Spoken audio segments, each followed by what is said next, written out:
pantalla. José Carlos, quizás si a veces falla esto, tú vas pasando, Bien, por hacer un poquito de memoria, dado que el último viernes no tuvimos estudio bíblico, recordáis que era día 1 y digamos que el culto del viernes lo pasamos a el jueves 31, cuando nos reunimos por la noche para cenar, para tomar la Santa Cena, para adorar al Señor y así pasar de un año al otro. Así que tal vez es conveniente hacer un poquito de memoria sobre el tema que tratamos la semana anterior.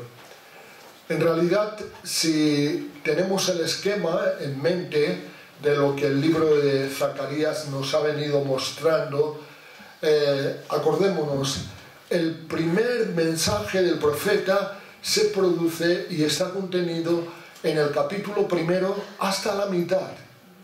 A partir de la mitad del capítulo primero tenemos hasta la mitad del capítulo 6 la experiencia del profeta, que en una sola noche tuvo un total de 8 visiones.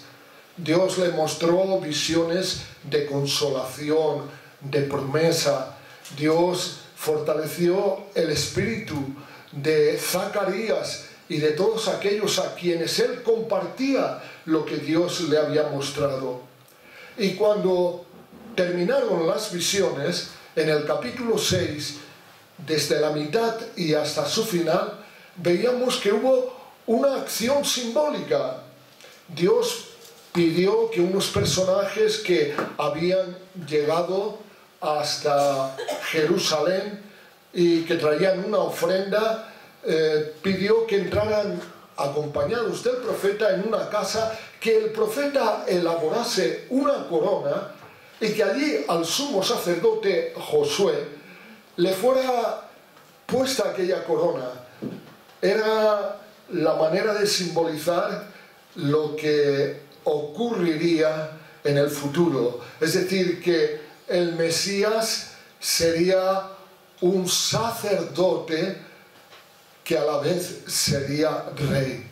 Y de esta manera, en esta acción simbólica que Dios le ordenó al profeta y que él llevó a cabo, aparecía la verdad de ese ministerio del Mesías, que sería rey y sacerdote, además de profeta. Bien, pues hoy comenzamos una nueva etapa. Nuestro tema hoy será un interrogante: ¿ritos u obediencia? Veremos el porqué de este título. Digamos ahora que hemos llegado al capítulo 7, un capítulo que tiene un total de 14 versículos y que su contenido va a ser, con la ayuda del Señor, el tema de nuestra meditación esta noche. Empezamos diciendo que entre el último versículo del capítulo anterior, aquella ceremonia que tuvo lugar con la coronación del sumo sacerdote Josué, y este capítulo, han transcurrido aproximadamente 2 años. Han pasado cosas en ese tiempo, y cosas favorables, aparte de que ha recibido el pueblo, como antes decía, una motivación, ha recibido fortalecimiento para seguir construyendo el templo, algo que no debían de haber dejado nunca de hacer, a pesar de la oposición que durante todo el tiempo habían tenido. Pero Dios se los había mandado y ellos debían de haberlo hecho. Pero ahora, con las visiones del profeta, con esta promesa en la que se vislumbraba pues esa coronación del Mesías, esa grandeza de Israel cuando se cumplieran las promesas de Dios, ahora habían encontrado nuevo ánimo, y podemos decir que en este capítulo 7 y en el capítulo 8 vamos a encontrar pues la impregnación de este ánimo, y el profeta se va a ocupar más bien, dirigido por Dios, de entrar en ciertos temas doctrinales, un tanto exhortativos.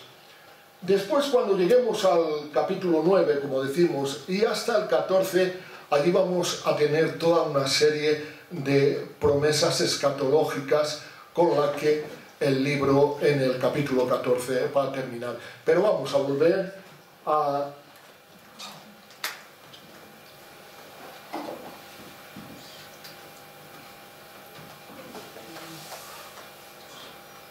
como decimos, volvamos al momento que ahora nos hallamos. Hemos dicho que han pasado como unos 2 años, y vamos a señalar que lo que acaece es que van a venir unos personajes desde Betel para traer una pregunta. Parece ser que el pueblo, en el tiempo del cautiverio en Babilonia y en el retorno debido a las circunstancias de la oposición para la construcción del templo, pues hacían un par de ayunos en el año, y claro, como ahora ya el templo estaba prácticamente terminado, pues aquellos que vinieron desde Betel venían con la pregunta de si era propio seguir practicando ese ayuno, o por el contrario, dadas las circunstancias favorables actuales, cesar en esta costumbre. Y así es que entramos en el contenido, preguntas y respuestas, porque es lo que vamos a encontrar en primer lugar. Preguntas y respuestas. Vamos a referirnos en primer lugar a las ya anticipadas preguntas humanas. Pero vamos a considerar 2 cuestiones. El tema de la fecha. Leemos el primer versículo. ¿Quién me va a ayudar? Fidel, ¿quieres ayudar? ¿Alguien ha leído? Pues por favor, que siga quien ha empezado. Aconteció que en el año 4 del rey Darío vino palabra del Señor a Zacarías, a los 4 días del mes noveno, que es el Señor. Leemos, precisamente esta fecha que aparece aquí, es un 7 de diciembre, o sea, tal día como ayer, del año 518 antes de Cristo. Se nombra a Darío, pero Darío era un nombre muy común dentro de los medopersas. Sabemos que cada país o cada cultura tiene nombres que son comunes. Por ejemplo, en España el nombre José, Juan, son nombres pues muy comunes. En Latinoamérica aparecen los nombres compuestos, como en mi caso, Juan Antonio. En este caso, Darío, podríamos confundirlo con el Darío anterior. Y era alguien que se oponía a que el templo fuera reconstruido, porque algunos de los enemigos de los judíos llegaron diciendo que los judíos lo que pretendían, tenían intenciones aviesas, así que él debía de prohibirles la reconstrucción del templo. Pero ese no, este es otro Darío. Concretamente la historia le conoce como Darío Histaspes, y reinó desde los años 521 hasta el 486 a.C. Y esta era la otra cara. Si el anterior se oponía, este favorecía todas las religiones de su imperio. Y esto puede parecernos, pues mira, una casualidad, no es verdad. Dios es el que maneja los hilos de la historia. Y Dios quita y Dios pone reyes. Es Él el que hace según su voluntad. Y llegado el momento, el pueblo había sido puesto a prueba. Habían tenido un opositor. Pero si el pueblo hubiera tenido voluntad de obedecer a Dios, realmente Dios de alguna manera les hubiera auxiliado y el templo se hubiera podido hacer cuando Dios lo demandaba. Ellos fueron remisos y entonces Dios los dejó, los entregó a sus propios caminos. Pero ahora ha llegado el momento y así Dios pone un nuevo rey y este nuevo rey favorece el que el decreto que había hecho Ciro para que se favoreciera la construcción del templo se llevara a cabo. Así es que en los 2 años últimos prácticamente el templo ha sido terminado. ¿Qué cosas notamos, verdad? La soberanía de Dios. Dios quita, Dios pone. A veces los hombres piensan que son las votaciones, que no es verdad. Dios puede utilizar de la instrumentalidad que quiera, pero es el que quita y el que pone los reyes. Y la verdad más grande, aparte de la que acabamos de señalar en cuanto a la soberanía de Dios, es que la mano de Dios siempre está en favor de su pueblo. Y cuando el pueblo incluso somos remisos, somos desobedientes, sin embargo la Biblia dice que aunque nosotros fuéramos infieles, Dios permanece fiel, porque Él no puede traicionarse a sí mismo. Y llegado el momento, Dios levanta un monarca. Habéis sido cobardes, habéis sido remisos. Bueno, pues yo os pongo ahora a alguien que os va a favorecer y ya no hay excusa. Mirad, por eso no tengamos nunca temor de ninguna circunstancia. Sepamos que todo lo que pasa en nuestra vida está bajo el control del Señor. Que nada puede venir a nuestra vida que Dios no permita. A veces tenemos que pasar también los cristianos por circunstancias difíciles, incluso amargas. Pero la gran consolación tuya y mía es que Dios está por nosotros. Y como dirá el apóstol, si Dios es con nosotros, ¿quién contra nosotros?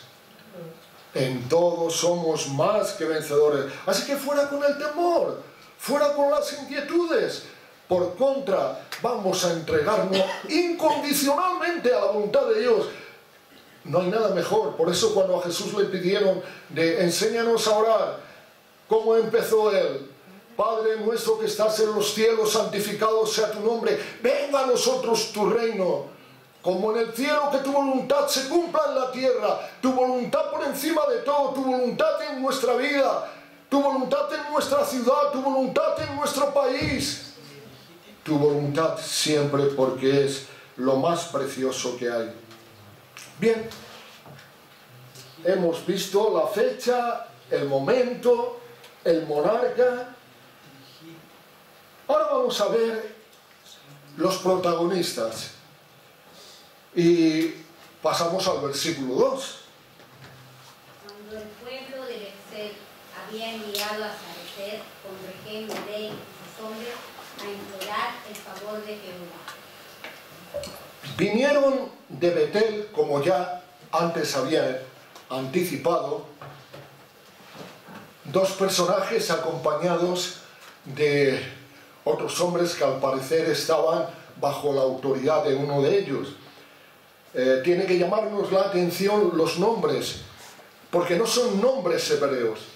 Y sin embargo, casi con toda seguridad los que vinieron eran hebreos, eran repatriados, gente que había vuelto del cautiverio babilónico, donde en especial de la tribu de Benjamín fueron los que reconstruyeron la ciudad de Betel.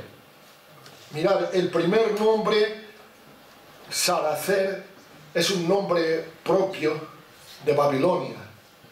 El segundo nombre no, es Regem Melech, que significa oficial del rey. Ahora lo que nos tiene que llamar la atención, bueno, este oficial del rey en realidad significa que era alguien que tenía una cierta autoridad y por eso le acompañaban otros hombres que estaban bajo su autoridad. Ahora lo que nos sorprende es que siendo como eran israelitas, tuvieran nombres, se les señalen con nombres que son de Babilonia. ¿Sabéis? El mundo, nuestros enemigos, mundo, diablo y carne, están siempre tratando de cambiar nuestros nombres. Cuando Daniel llegó a Babilonia, inmediatamente lo primero que hizo el monarca fue cambiarle el nombre. Los amigos que aparecen como compañeros de Daniel también recibieron un cambio de nombre. Y bueno, no sé el momento, pero aquellos nombres estaban relacionados con la idolatría. Por esto es que Daniel encontramos que a pesar de que el monarca le ha cambiado el nombre, sin embargo, él para sí mismo y para el cielo mantiene el nombre de Daniel. Oficialmente, cuando tiene que tratar con las gentes, sabemos que él tenía cargos políticos, pues era el nombre que le había sido impuesto, pero él, al nombrarse a sí mismo o al dirigirse al cielo, era Daniel. ¿Qué nos tiene que decir esto? Pues una experiencia también nuestra. El mundo en el que nos encontramos, la sociedad en medio de la cual nos movemos, el enemigo de nuestras almas, el diablo, trata de cambiar nuestros nombres. Somos cristianos, pero él trata que adquiramos cosas que son de ese mundo, costumbres que no son propias. Sin embargo, fijaos que Betel significa casa de Dios. Venían de la casa de Dios y traían nombres babilónicos, totalmente impropio. Yo creo que esto nos induce a un autoanálisis. ¿Cuáles son nuestras costumbres, nuestras formas? No, estamos en el mundo, pero no somos del mundo. Jesús lo dijo. Oró al Padre y le dijo: Padre, no te pido que los quites del mundo, pero que los libres del mal. Están en el mundo, pero no son del mundo. Tuyos son y me los diste. Está poniendo los puntos en las íes. Está poniendo cada cosa en su lugar. No permitamos que el mundo, ni nosotros le demos nada al mundo, ni que el mundo nos quiera dar nada a nosotros. Estamos en el mundo, pero no somos del mundo. Analicemos con detalle, minuciosidad, todo lo que compete a nuestra vida, absolutamente todo, porque no somos de aquí, somos de allí. Y aunque estemos aquí, solamente somos peregrinos aquí, porque nuestra ciudadanía está en el cielo. Así que nuestros nombres, nuestra creencia, nuestra manera de pensar, nuestras ambiciones, nuestros deseos, nuestros sentimientos, nuestros anhelos son de allí, nunca jamás de aquí. Bien, el propósito que traían estos que hemos visto sus nombres es hacer la pregunta que también he anticipado. Vamos a leer el versículo 3. Y al hablar a los sacerdotes que estaban en la casa del Señor de los ejércitos y a los profetas, diciendo: ¿Lloraremos en el mes quinto? ¿Haremos abstinencia como hemos hecho ya algunos años? Esta era la motivación. Se habían desplazado desde Betel hasta Jerusalén para preguntar a los sacerdotes y profetas si continuarían con aquella costumbre que ya de varios años observaban. Ahora vamos a reparar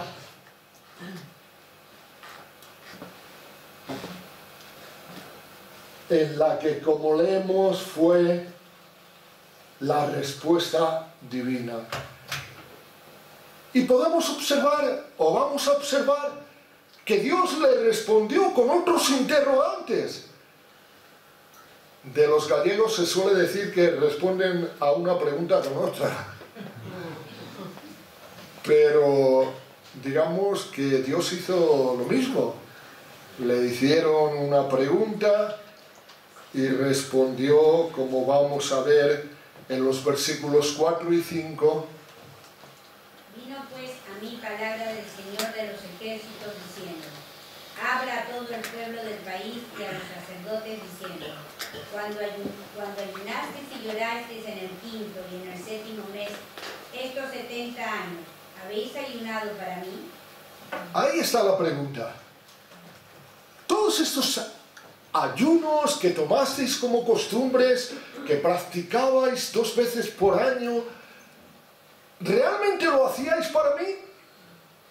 ¿Lo hacíais porque sentíais arrepentimiento de vuestros errores pasados, incluso de aquellos errores que tal vez estabais cometiendo en aquel momento? ¿O lo hacíais simplemente por costumbre? Puede que hasta porque sentíais lástima de vosotros mismos. ¿Cuántas son las motivaciones que podemos tener para hacer incluso las cosas que llamamos sagradas? Digo llamamos porque para Dios todo es sagrado. Lo vamos a ver en este mismo capítulo. No habían ayunado por la tristeza del pecado, no habían ayunado porque se sentían compungidos. Por eso Dios es incisivo y les presenta este interrogante. Habían sido simplemente formalistas, habían adoptado un ritual y lo iban repitiendo, pero sin una verdadera búsqueda de Dios. Y esto Dios no lo puede aceptar. ¿Sabéis que Dios nunca ordenó a su pueblo ayuno? Dios ordenó 7 días de fiestas. Es un Dios alegre. Lo cantamos, ¿verdad? Cuando entonamos lo de Sofonías.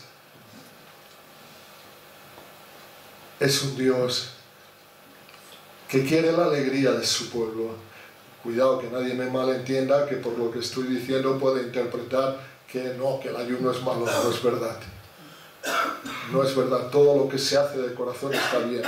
Pero es y debe de ser llamativo el hecho de que había un día que era el día de la expiación, era una de las festividades, pero aún ahí no había un ayuno preceptivo. El pueblo ayunaba, por lo general, voluntariamente, pero Dios lo que estableció fue un calendario festivo. La Pascua, los panes ácimos, Pentecostés, y así sucesivamente a lo largo del año había 7 festividades sagradas. Dios quiere que estés alegre, quiere que vivas feliz, quieres que eches fuera de ti todo tipo de preocupación, quiere que te sientas libre para adorarle a Él.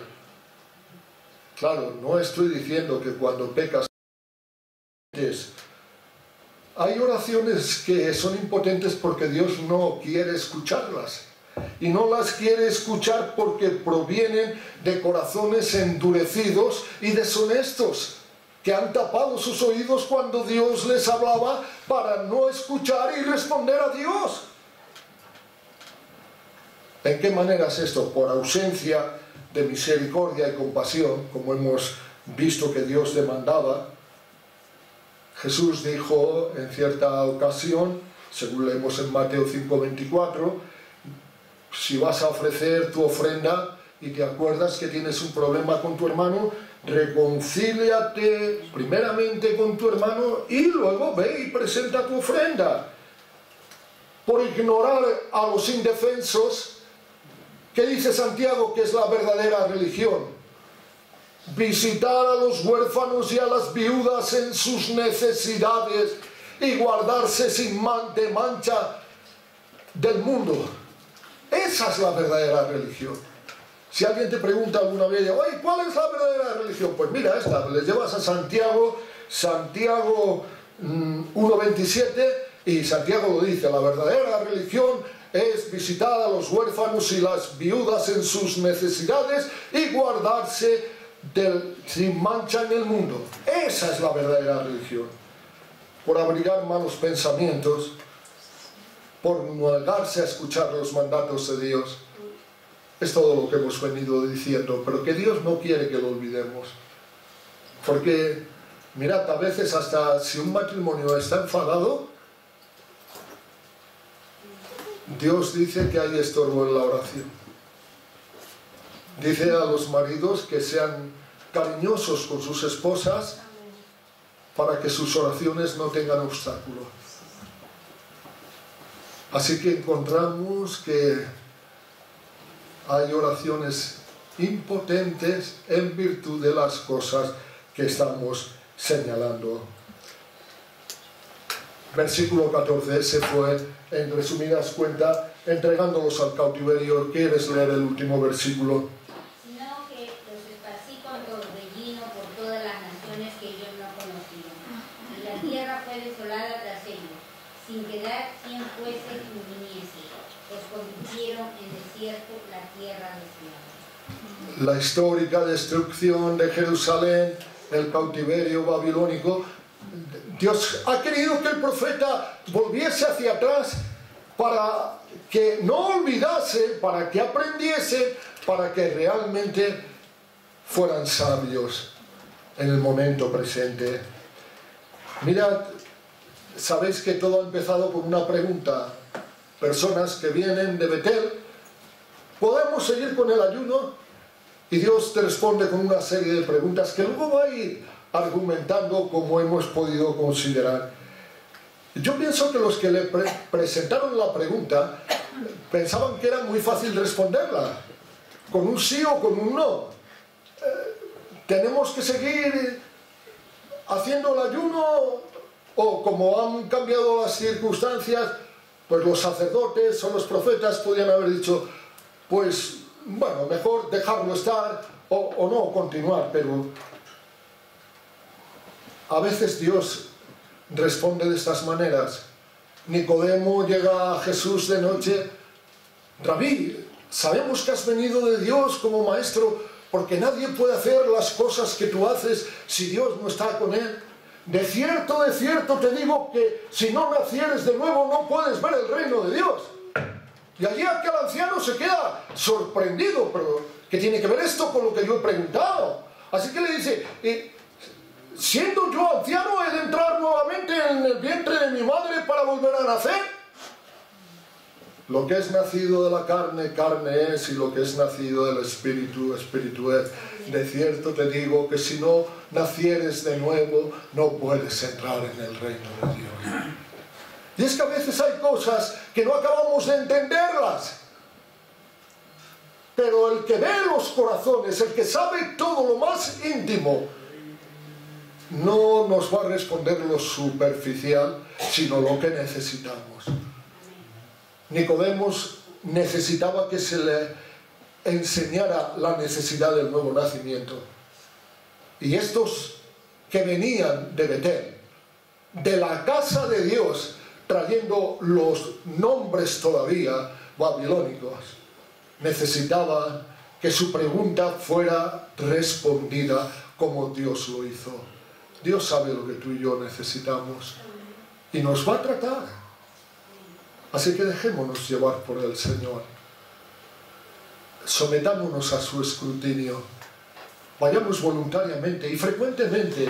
Señor, como decía David, pruébame. Prueba mi corazón, sondea mis riñones y ve si hay en mí camino de perdición. Señor, tú eres el que conoces todos mis entresijos. Yo a veces tengo una idea, pero la realidad es otra muy distinta. Así es que pruébame, escudriñame y revélame lo que sea tu voluntad. Y dame la capacidad de vivir intensa y profundamente cada día tu sola voluntad. El Señor nos bendiga.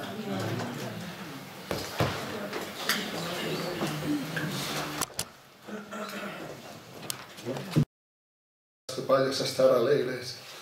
Cuando yo peco no estoy alegre. Y si estoy alegre, entonces tengo que empezar a decir las cosas no funcionan, porque he pecado. Y por tanto la tristeza es lo que debería estar presente en mi corazón. Mirad, los cristianos también, como estos judíos a quienes Dios hace por medio de Zacarías esta pregunta, corremos el riesgo de convertir aun las cosas sagradas, como decía, en rituales. Podemos convertir en un ritual la asistencia al culto, la oración y tantas otras cosas. Dios no... ¿Os acordáis de aquel fariseo que estaba en el templo y que decía, ayuno 2 días por semana? Bueno, ¿y a ti quién te ha dicho que ayunes 2 días por semana? Si lo haces tú voluntariamente, Dios no te lo ha pedido. Ahora, si lo haces, no tienes nada de qué presumir. Al contrario, lo que tienes que hacer es lavarte bien, ponerte bien peinado y bien para que no se vea que ayunas. ¿No es esto lo que enseñó el Señor? No es una cuestión de ostentación y de presunción, sino todo lo contrario, de humildad y de ayuno para Dios. Y no importa a nadie si estoy... No, los judíos no lo hacían así. Y tú y yo debemos de llevar cuidado que todo lo que hacemos sea para la gloria de Dios. Si ayunamos, porque hay ocasiones en que precisamos de tomar un tiempo fundamentalmente para buscar con más libertad a Dios, para que el tiempo que normalmente ocupamos en la comida, en lugar de ocuparlo en ello, ocuparlo en la búsqueda de Dios. Pero si ayunamos o si comemos, hagámoslo todo para la gloria de Dios, porque es lo que Dios está... Fíjate, Pablo lo dice, pero aquí tenemos como un anticipo. Pablo dice, si coméis o bebéis, hacedlo todo para la gloria de Dios. Y fíjate lo que dice el versículo 6. El Señor, por medio de Zacarías, presenta una nueva pregunta. Cuando coméis y bebéis, ¿no coméis y bebéis para vosotros mismos? Ya no era el ayuno, preguntáis sobre el ayuno, pero Dios les ha respondido con un interrogante, ayunasteis para mí, pero ahora Dios se extiende un poco más y dice, y cuando comisteis o bebisteis, ¿no lo hicisteis para vosotros mismos? Cuando en realidad, esto es un anticipo de lo que dice Pablo, porque en realidad para el creyente todo es santo. Si comemos, si bebemos, si nos vamos a trabajar, si vamos a dar un paseo, si ayunamos, si... todo es santo. Así que todo tiene que ser hecho para la gloria de Dios. Fuera con aquello que no se hace para Dios, que es un simple rito, una simple costumbre, algo meramente religioso. Eso Dios no lo puede aceptar. Hemos visto un ayuno hipócrita porque no era para Dios.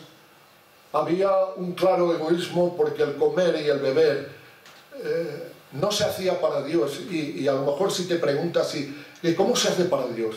Pues haciéndolo todo con moderación. Si nos sentamos a una mesa y comemos en demasía y luego tenemos una indigestión, eso no da gloria a Dios. Dios quiere que estemos saludables. Dios no quiere que comamos lo que nos pueda perjudicar. Y por supuesto en la bebida, tanto más tenemos que ser sabios. Y lo que no conviene, fuera. Porque el cuerpo es templo del Espíritu Santo. Así que tenemos que conservar en lo que de nuestra parte esté, el cuerpo para el Señor. No solamente es el espíritu, no solamente es el alma, cuerpo, alma y espíritu, dice el apóstol, se han guardado irreprensibles para el día del Señor. Así que cuidar nuestros cuerpos en el comer, en el beber, en cuidándonos de la pereza, hacer ejercicio que es saludable, todo para la gloria del Señor. No hay nada en nosotros que pueda ser hecho para nosotros mismos, porque en ese caso será, claro, egoísmo y hasta necedad. necio descuido. Pero en el necio descuido he querido incluir lo que sigue. Ahora el profeta va a hacer como un retroceso. Va a hablar a los que le escuchan, a los que habían hecho la pregunta, pero lo va a hacer volviendo la mirada hacia atrás. Mirando a un pueblo que había sido muy bendecido por Dios, pero poco a poco se fueron olvidando de Dios y poco a poco pues tuvieron que llevar la consecuencia de... Estoy anticipándome porque esto va a venir un poquito más adelante, pero veremos cómo el profeta va a llegar hasta la caída de Jerusalén y el destierro en Babilonia durante 70 años, que ya pertenecía para ellos a la historia pasada. Pero Dios a veces nos recuerda los errores que cometimos antaño y las consecuencias que tuvieron para que los apliquemos al presente, para que seamos advertidos y no cometamos los mismos errores. Leemos el versículo 7 y veremos el necio de descuido a qué pertenecía. No son estas las palabras que proclamó el Señor por medio de los profetas primero, cuando Jerusalén estaba habitada y tranquila, y sus ciudades en sus alrededores, y el Nehuel y la Cefela estaban también habitados. Cuando la palabra estaba en ellos, cuando vivían con obediencia a la palabra, cuando realmente lo que Dios decía lo llevaban a cabo,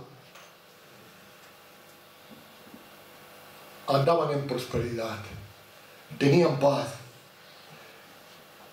les había traído gozo, abundantes bendiciones, y seguro que tu experiencia, como es la mía, cuando andamos en la palabra del Señor, cuando nos sometemos a ella, habrá cosas que nos sean más fáciles y otras no tanto, pero la palabra de Dios y no nuestro criterio es la que debe de dominar. Y cuando andamos asidos a la palabra de Dios, entonces todo va bien.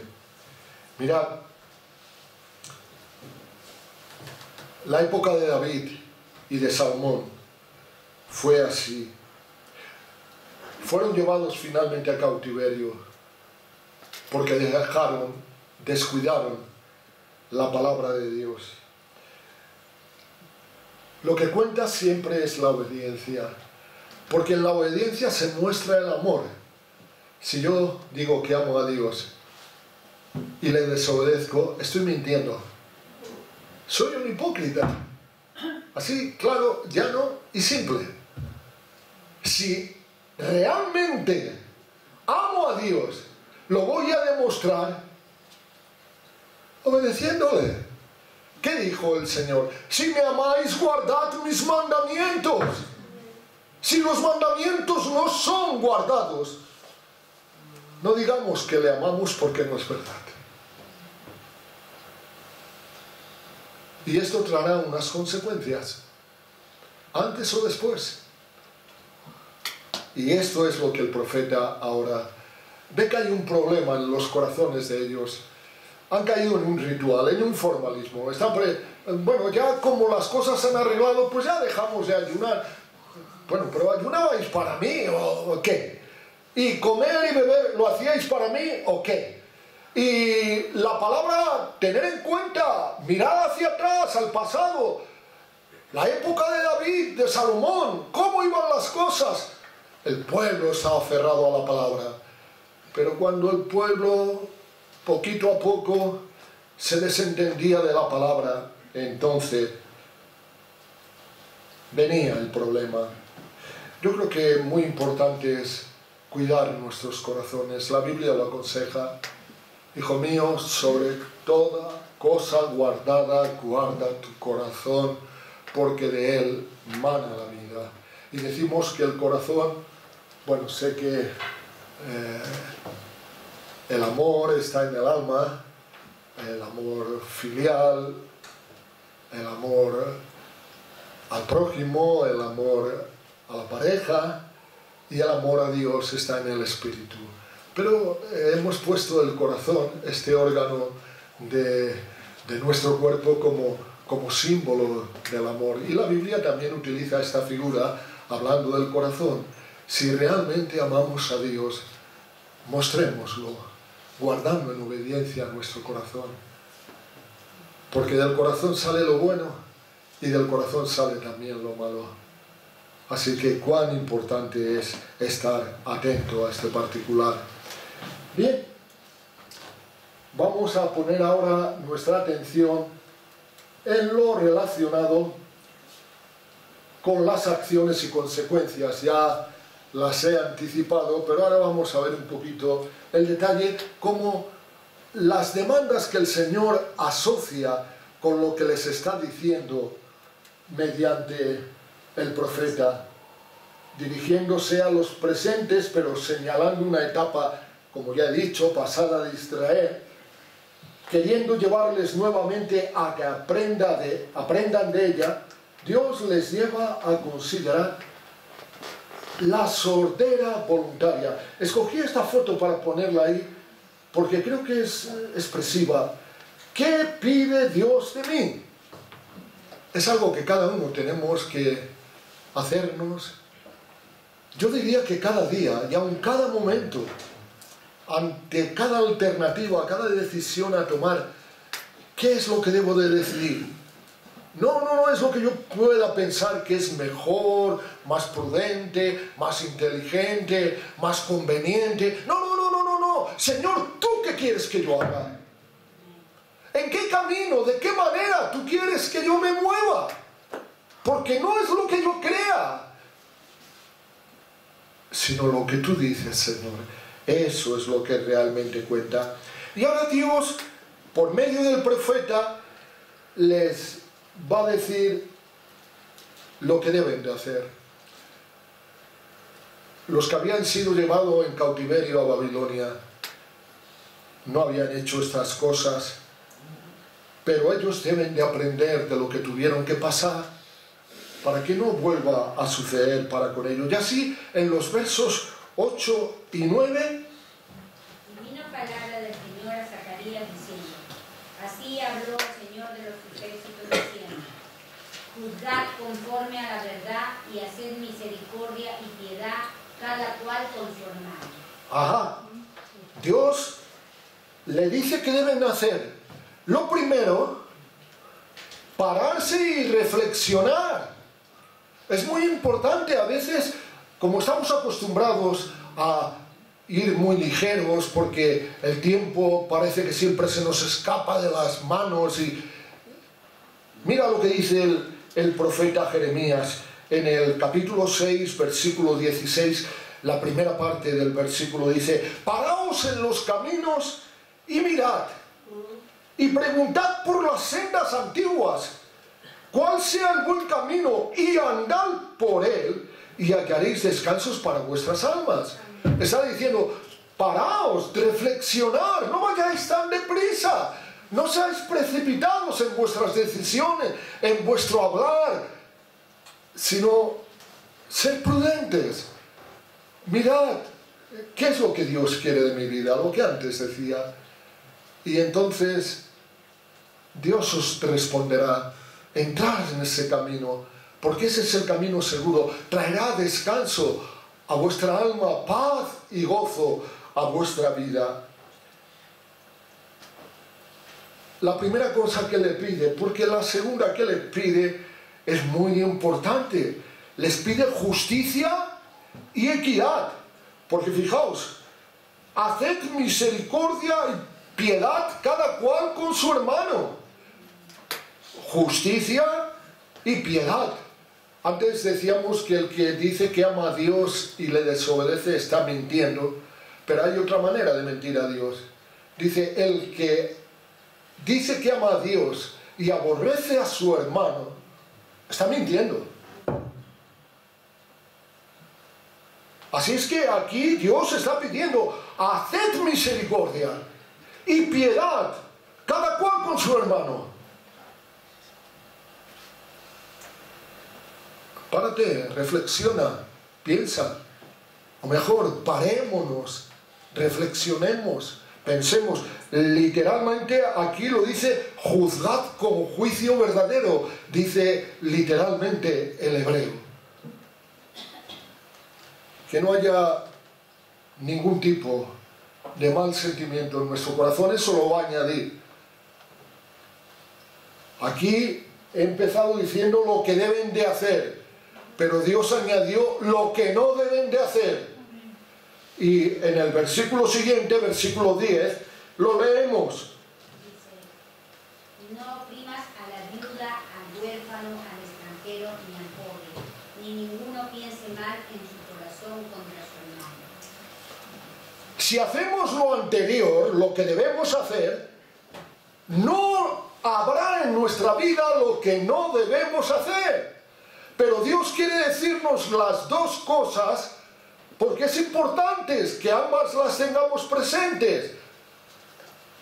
Dice el Señor, no caigáis en el mal hacer de aprovecharos del desválido, de encoger los hombros ante el desválido. No oprimáis a la viuda, al huérfano, al extranjero, ni al pobre. Al contrario, en lugar de oprimirle, ayudarle, ser compasivos. Ha dicho, sed misericordiosos. Y la segunda cosa que dice que no, que nadie piense mal en su corazón contra su hermano. Del corazón sale lo bueno y lo malo. Está diciendo que no haya maquinación, pensamiento de mal. Porque del corazón sale lo que ofende a Dios y lo que bendice a Dios. Si el corazón está bien, entonces ese es el templo donde Dios habita. Si el corazón está mal, Dios en su fidelidad estará mediante su espíritu, pero con un espíritu contristado, con un espíritu apagado. Y Dios quiere estar ardiendo, trayendo un fervor, una renovación, un poder, una abundancia, una plenitud a nuestras vidas. Así que no podemos menos que decir, gracias Señor, porque eres tan claro para conmigo. Si yo te pregunto, ¿qué pides de mí? Pues ahí lo tienes. No hay ningún tipo de confusión.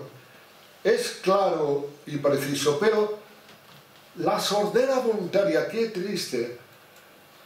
La segunda imagen que encontré, bueno, me pareció también muy apropiada. Alguien le está leyendo la Biblia a uno que hace así. Sí, pero a nosotros a lo mejor ahora estamos alguien, en este caso yo, predicando y nadie veo que esté así. Pero tal vez Dios nos está hablando personalmente y sin hacerlo así, el corazón sí lo hace. Y debemos de tener muy en cuenta lo que el versículo 11 dice. Pero no quisieron escuchar, antes volvieron la espalda y taparon sus oídos cada uno. Así de claro lo dice Dios. A veces voy y toco el hombro de mis hijos y de mis hijas. Quiero llamar la atención sobre ellos, sobre cualquier cuestión que a lo mejor han descuidado o que a lo mejor han desvirtuado, porque la pregunta inicial que hacíamos era ritos o... A lo mejor tenemos que hacer algún cambio, incluso en nuestras cosas sagradas. Mirad, Dios dice, no quisieron escuchar. A veces Dios a mí me dice cosas que no me gustan mucho. No me gustan mucho porque me obligan a cosas que... Pero tengo que decir, no, Señor, tú tienes razón. Y aunque para mí signifique una negativa personal, pero gracias Señor por hablarme. Y cada uno hemos de hacer así, porque tenemos también la facultad de decir, Señor, esto no me interesa, no tengo tiempo, hay otras cosas que me preocupan. No. Si Dios nos toca al hombre y dice, párate, escúchame, párate, siéntate, reflexiona, piensa, abre tu Biblia, ponte a orar, pregúntale a Dios, todo menos la indiferencia o la acción de tapar los oídos. Qué triste, y se taparon los oídos para no oír. Ellos, aquellos que fueron deportados a Babilonia, no querían oír lo que Dios quería que ellos oyeran. Aún Dios quiere, hemos hablado de la importancia del corazón y Dios quiere tocar también este tema. Por eso, cuando llegamos al versículo 12, pusieron su corazón como diamante, para no oír la ley y las palabras que el Señor de los ejércitos enviaba por su espíritu, por medio de los profetas. Hasta aquí.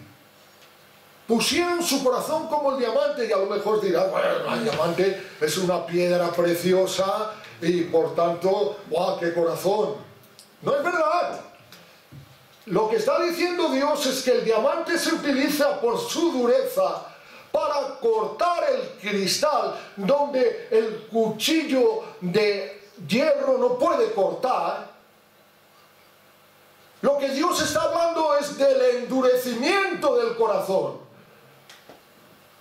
no del preciosismo del diamante. En otras partes hablará del preciosismo del diamante, pero aquí, con relación al corazón, está hablando del endurecimiento que lleva a no querer oír a Dios. Señor, no permitas que esto nos pase, que mantengamos siempre nuestros corazones sensibles a ti, a fin de que podamos entender, y no solamente entender, sino llevar a cabo todo lo que tú nos demandas, porque el no hacerlo lleva a la inevitable consecuencia. El enojo de Dios. Termina de leer, por favor, hermana, el versículo 12. Por medio de los profetas primero, vino por tanto gran enojo de parte del Señor de los ejércitos. Vino por tanto gran enojo de parte del Señor. Dios dijo, han cerrado sus oídos, pues voy a pagaros con la misma moneda. Versículo 13. Y aconteció que así como él clamó y no escucharon, también ellos clamaron y yo no escuché, dice el Señor de los ejércitos. Amén. La misma moneda. El Señor dice, te he hablado, no me escuchas. Pues cuando tú me hables, yo tampoco te voy a escuchar. Esto fue lo que hizo con los de Israel. Y esto es lo que nos habla a veces de oraciones impotentes.